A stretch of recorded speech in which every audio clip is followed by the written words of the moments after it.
Thank you, Vina. So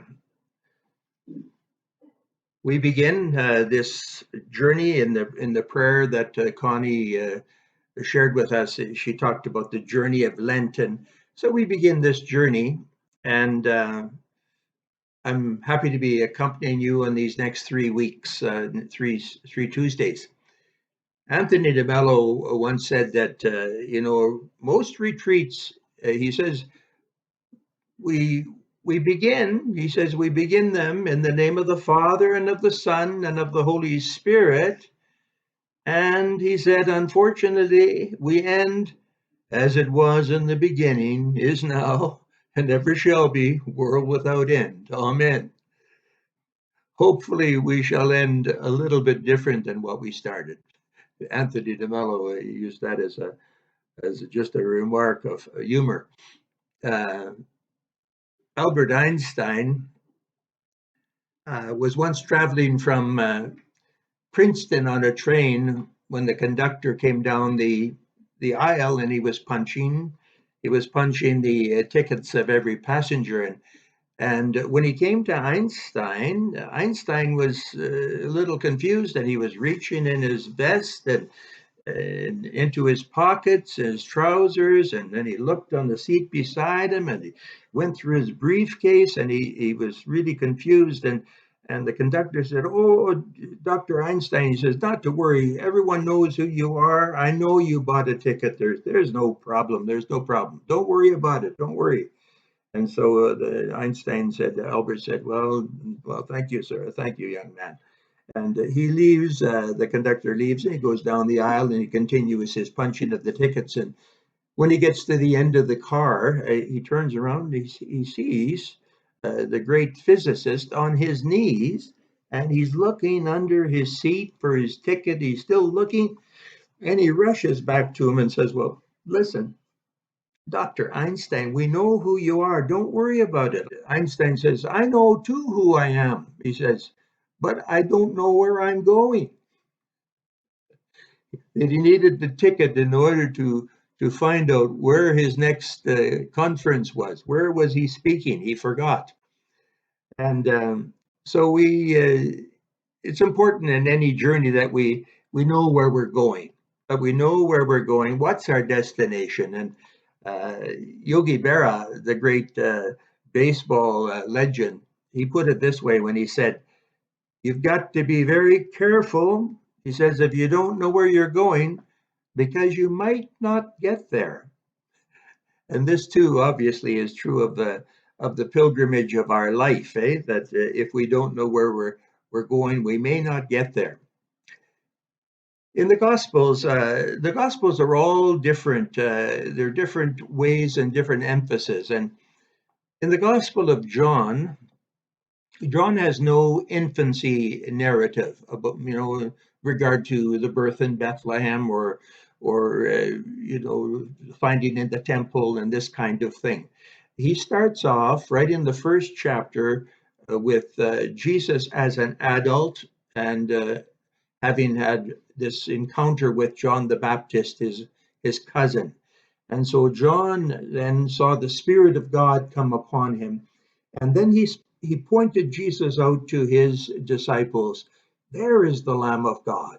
And so Andrew and another one of the disciples went to follow Jesus. And Jesus sensed that they were behind him, and he turned and he says, "What are you looking for?" And they wanted, obviously, a relationship with Christ. And so they said, "Where do you live?" And Jesus said, "Come and see." And this question, "What are you looking for?" is present all through the Gospel of John. The response to this question is only after the resurrection of Jesus Christ, when Mary of Magdala comes to search out the body of Jesus in the tomb. And the gardener is there. She feels he's the gardener.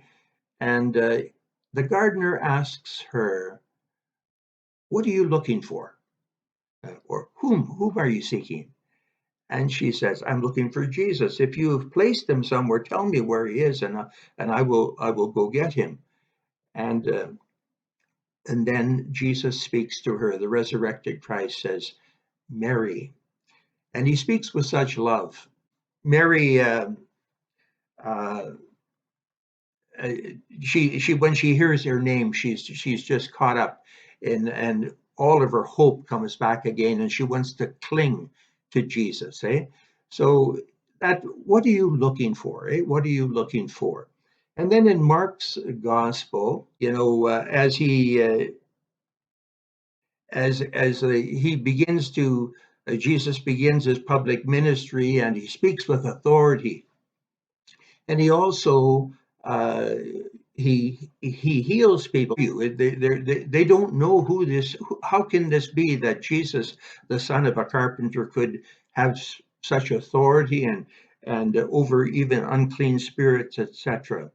And it's interesting at that time. It's the possessed man that shouts out, "I know who you are. You're the Holy One of God. You know, you've come to destroy me." And then this question carries on throughout the gospel. Uh, who is this man? Who is Jesus? And all through the Gospel of Mark, as we see his miracles, and those questions continue to be there.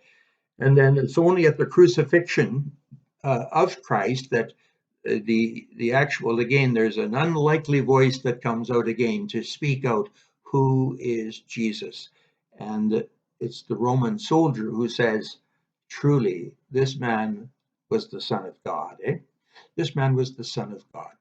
So these questions of what are you looking for?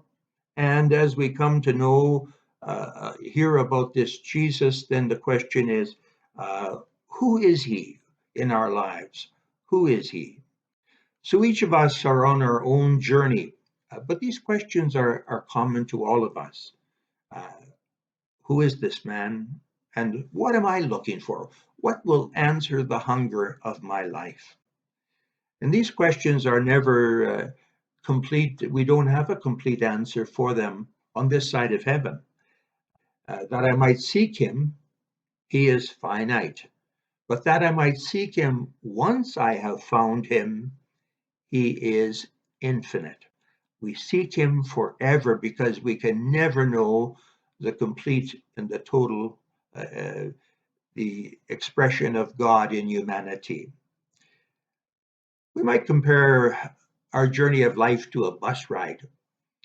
When we take a bus or a train, we know our destination, and we know more or less how much time we'll need to get there.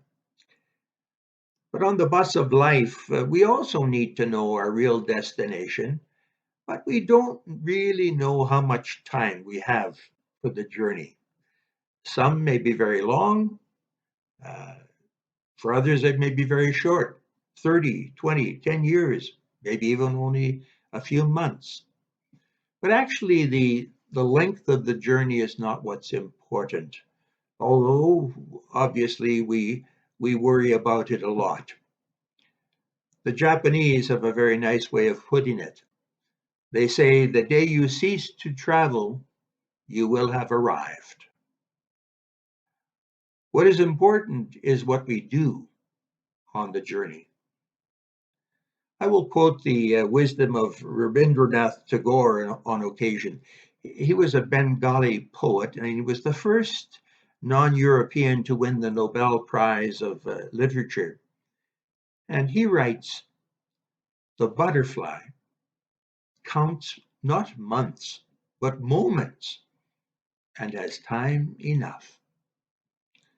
One might think the beauty was wasted, like the beauty of the cherry blossoms that I enjoyed in the downtown east side of Vancouver.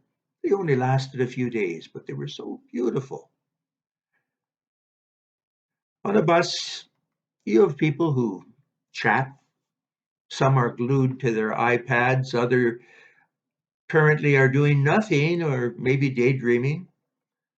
And for many, the journey is only an unavoidable means to get to the destination, and that it has no value in itself. And yet there are others who are fully aware of what is happening as they ride. Some may be like my late Aunt Helen, who was such a social person. She knew everyone on the bus by the time she alighted. They're aware of their surroundings, of people around them. They may admire the beauty of the morning sky or the loveliness of the trees or the buildings they recognize as they pass by. They recognize that life is but the succession of many minutes, many hours, many days that bring both joy and pain.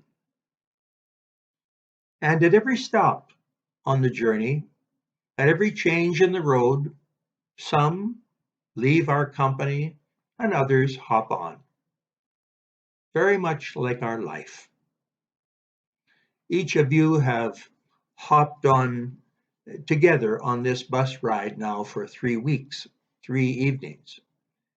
Each person and each new experience is a manifestation of an epiphany in which God is revealed. Anthony de Mello tells a story of a tourist who went to Europe. And the tourist was very addicted to his camera, taking pictures everywhere, taking pictures. And de Mello says that when he came home, he eagerly shared his PowerPoint with friends of places that he had never been. He was so involved in taking pictures for the future that he never entered into the lives of the people. He never entered into the culture or experienced anything where he was because he was taking pictures for the future. Helen Malikot, she states that God has not revealed God's self as a God who was, or the God who will be, but God revealed God's self as Yahweh, I am. This is all we have, is the moment we live in, this present time. This is where we are to encounter God's love, his greatness, the epiphany of God's divinity, and his invitation to life. It comes at this very moment. The journey and the destination are part of one reality. The going is as important as the arriving. One contributes to the other. We must have the attitude of a traveler, not a tourist. G.K. Chesterton said, "A traveler sees what he sees. He just goes and sees what he sees. The tourist sees what he has come to see. He's clicked off another one off his bucket list. The tourist has to see these things because they're the important things to see. The traveler just sees what he sees. Unless you become like a little child, you cannot enter the kingdom of God." Father Ron Rolheiser observes, he says, after childhood, we rarely find it easy to delight in anything.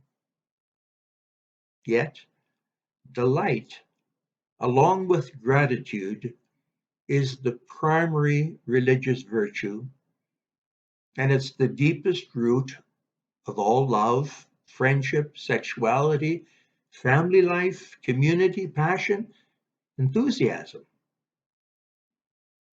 Delight and gratitude are primary religious virtues, necessary for a healthy spiritual life, for they demonstrate that we operate out of a correct image of God.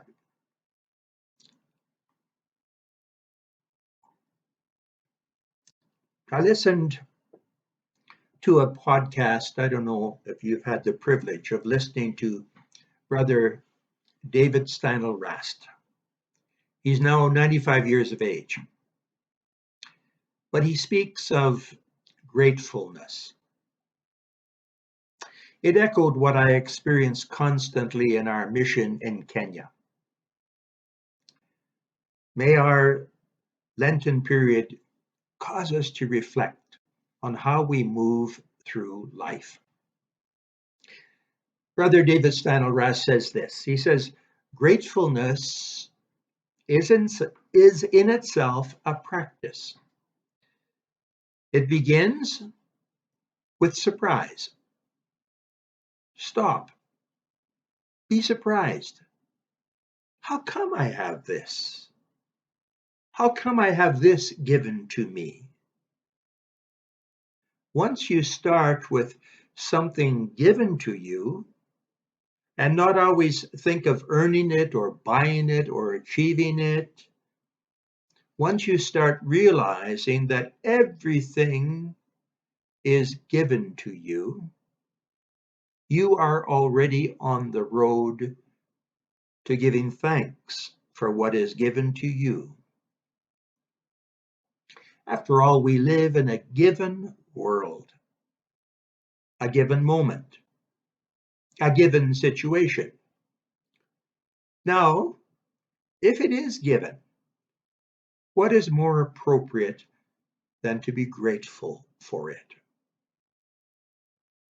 Normally, he says, I'm afraid most people go through life without stopping to be surprised with anything, and therefore not even realizing that everything is gift.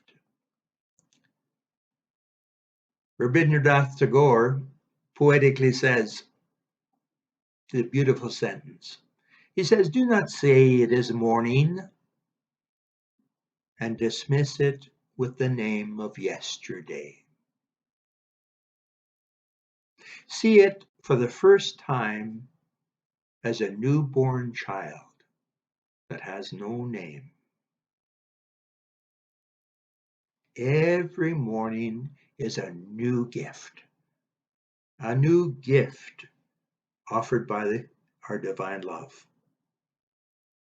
Again, he reflects, from the solemn gloom of the temple, children run out and sit in the dust. What does God do? God watches them play and he forgets the priest. God is caught up in the enthusiasm. Children sitting in the dust and playing. Where do we encounter the mystery of God? When I first arrived in Kenya, the chairman of the new parish that we were taking on in Kionyo, the chairman was a retired principal of a school. His name is Tarcisio Ryungu. I just got word last week that Tarcisio was taken to the hospital, Mater Dei Hospital in Nairobi for some serious medical concern, and so I keep him in prayer. But he was the man who came to visit. I invited him in and prepared a cup of tea. He sat up to the table, and before he drank,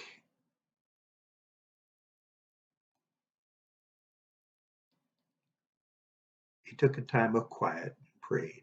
Prayer of thanksgiving for a cup of tea. I've never had that kind of reverence for many gifts in life, even very substantial gifts.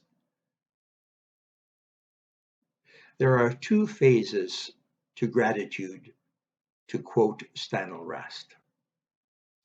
The first phase is that our heart is filled with amazement. My heart is full, is what we would say. Then and only then does my heart overflow in saying thank you. There's a little moment before we say thank you in which my heart is full, before it overflows in thanks. And he uses the image of a vessel, eh?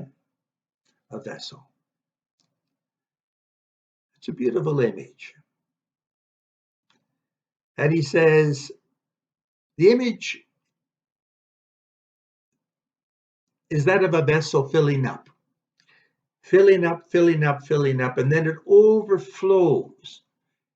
And one aspect of this image is that if you make the vessel small enough, it'll overflow sooner. It'll overflow sooner if the vessel is smaller. And instead, what we are doing is always making the vessel bigger and bigger and bigger. Just at the moment when our heart is so filled with gratefulness that it wants to overflow in thanks, somebody tells us, oh, but yes, there's more that you need. And every year, what was amazing and surprising is now old, is taken for granted. The affluent society makes the vessel bigger and bigger, makes the vessel always bigger and bigger.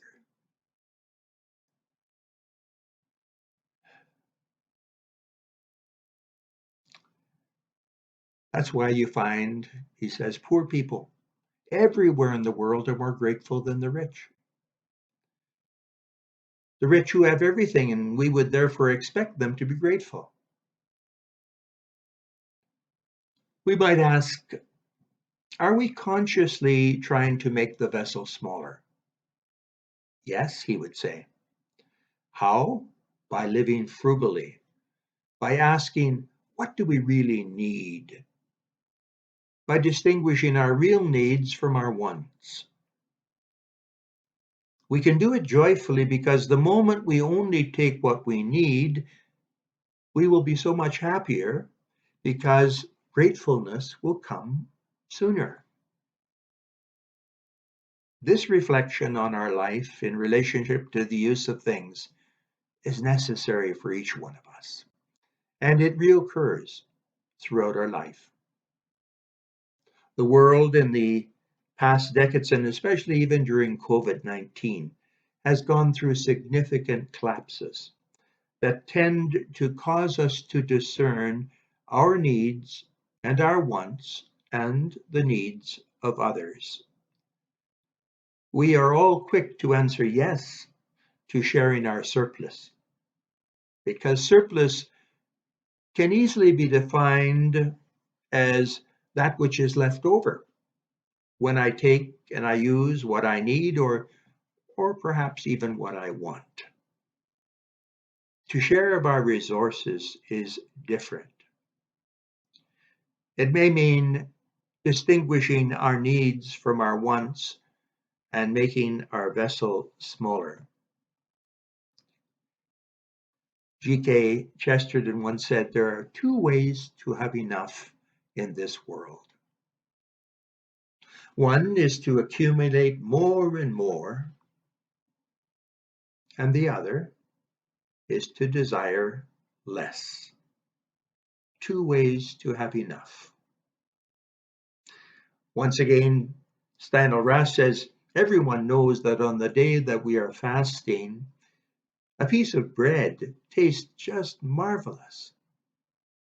But normally we're not paying attention to the bread. We are paying attention to what's on it, how it's garnished. When there is nothing to put on it, it's marvelous. So we really enjoy it more. It's just an example of the rule that it is not joy that makes us grateful, but gratefulness that makes us joyful.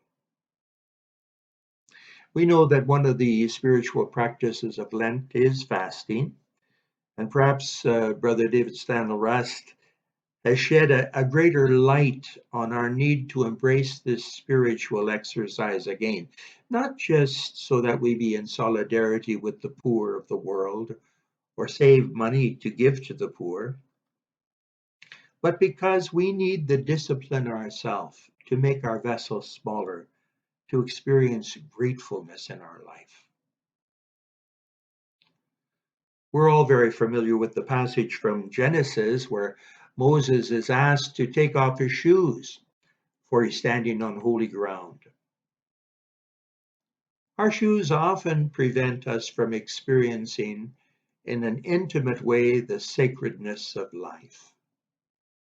Our shoes can be a symbol of anything that we place between ourselves and the gift of creation, that which perhaps protects us against sharp stones and thistles, but also can make us insensitive to the fertile soil. Many in Kenya couldn't afford shoes, and perhaps for that reason they were more aware of the poverty and the need of others. Our shoes could be a symbol of any material things that dull our compassion.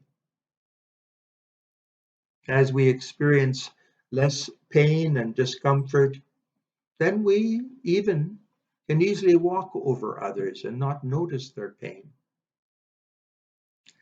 We can become insulated against the needs of others. So Lent is a time to take off our shoes, to walk barefoot, to feel the stones and the thistles, to fast, and to say no to the futile hope of ever feeling self-satisfied, of complete contentment. I've had the privilege of visiting Kenya a number of times since I left the mission in 2006. On one occasion, I accompanied a mission awareness tour. 12 Canadians joined me in an experience of the hospitality and the welcome of our Kenyan friends. It was a blessing of me to visit with friends and continue to see the dedication of my oblate brothers who were so committed to walk close to the people and to serve them. One of my remarkable days when I was there was to have a cup of tea at the home of a young man, now in his mid-30s, Douglas Ikunda. He was thinking about possibly joining the Oblates at one time, but that was not for him. And then he got an inheritance of 2 acres from an uncle of his. And so we, as Oblates, we assisted him with a loan so that he could purchase some tea seedlings for his to plant tea, so that his land could come into production maybe a year or two sooner than he would have been able to do it without the loan. And since then, he has paid back that loan, and now he's even had a little house, and he's married and has purchased a milking cow.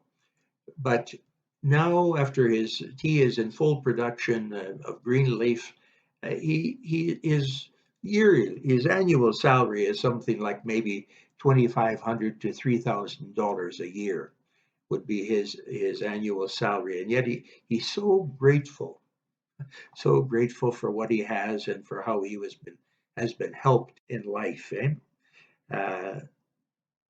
So gratitude. The novelist Iris Murdoch wisely said, "To be a saint is nothing less than to be warmed and vitalized by gratitude." Pope Francis, in his first encyclical Laudato Si, he focuses on the gift of family life as a place to teach this attitude of awe and gratitude. He says this: "In the face of the so-called culture of death, the family is the heart of the culture of life. In the family, we first learn how to show love and respect for life. We are taught the proper use of things, order and cleanliness, respect for the local ecosystem, and care for all creatures. In the family, we receive an integral education, which enables us to grow harmoniously in personal maturity. In the family, we learn to ask without demanding, to say thank you, as an expression of genuine gratitude for what we have been given. We learn to control our aggressivity and our greed, and to ask forgiveness when we have caused harm. These simple gestures of heartfelt courtesy help to create a culture of shared life and respect for our surroundings. He goes on to say, we are speaking of an attitude of heart, one which approaches life with serene attentiveness, which is capable of being fully present to someone without thinking of what comes next, which accepts each moment as a gift from God to be lived to the full. Jesus taught us this attitude when he invited us to contemplate the lilies of the field and the birds of the air, or when, seeing the rich young man and knowing his restlessness, he looked at him with love. He was completely present to everyone and to everything. And in this way, he showed us the way to overcome that unhealthy anxiety which makes us superficial, aggressive, and compulsive consumers. In another paragraph, he says, one expression of this attitude is when we stop and we give thanks to God before and after meals. I ask all believers, he says, to return to this beautiful and meaningful custom. That moment of blessing, however brief, reminds us of our dependence on God for life. It strengthens our feeling of gratitude for the gifts of creation. It acknowledges those who, by their labors, provide us with these goods. And it reaffirms our solidarity with those in greatest need. Wise words from our pontiff, Pope Francis. The grateful soul of a wise person is the true altar of God. A quotation from Philo Judaeus 20 BC. I'd like to conclude with a prayer of thanks, and then I think Connie has a song that we could play, and then we could open it up for some comments or questions that somebody might have. So this prayer, please join in your hearts as we speak about the importance of just being open to the gift of the moment. Every gift is an epiphany of the divine in our life, the opportunity of God touching us now in this moment. So I say to myself, be thankful. Be thankful for the happiness that you've known in times past, the moments of mirth and ecstasy, the years of health. How many of your dreams have come true? Promises long deferred have so often at last been made good. Be thankful for the dearness of your loved ones, the fidelity of your friends, the courtesy and the kindness repeatedly shown you by total strangers.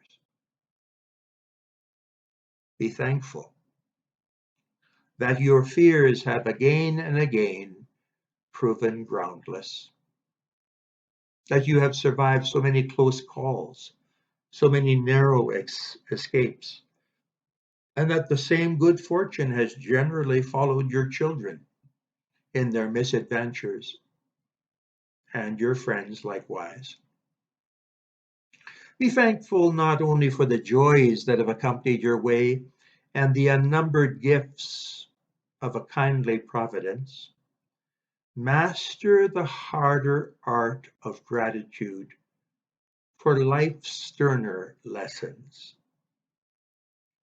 You have known pain, pain that has given you warning of unseen dangers.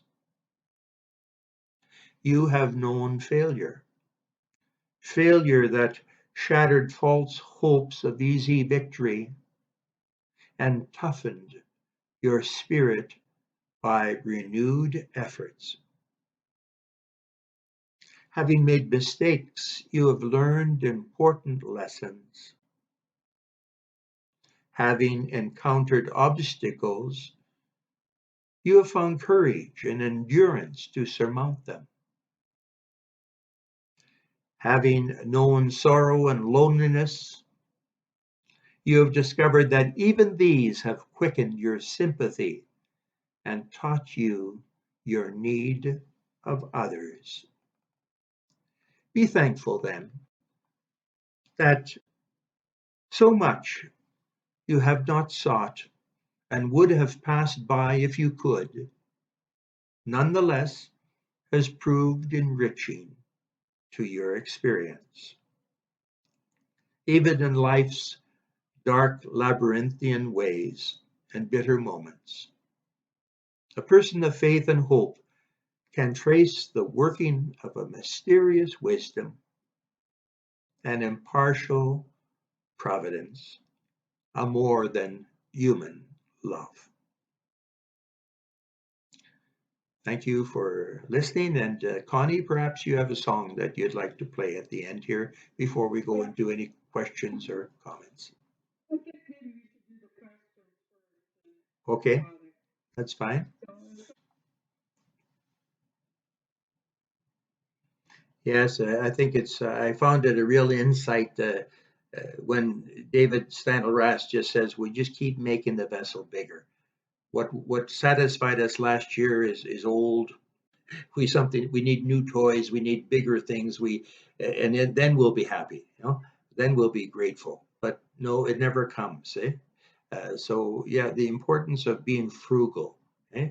Learning to live with less. We are terrible consumers, eh?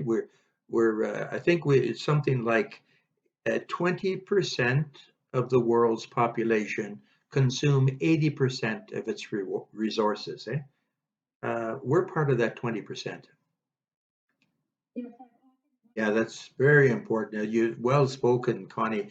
I often thought, when you look at especially people who are taking such risks, to be with family or to be with friends, they know the COVID is there, but yet they take the risk, to gather at Christmas, to gather at Valentine's Day. We're going to take the risk, even though we know COVID is there and people are being infected and dying from it. But it's people. What we've come to know is that the spiritual need of communion and companionship and unity is way more important than things, eh?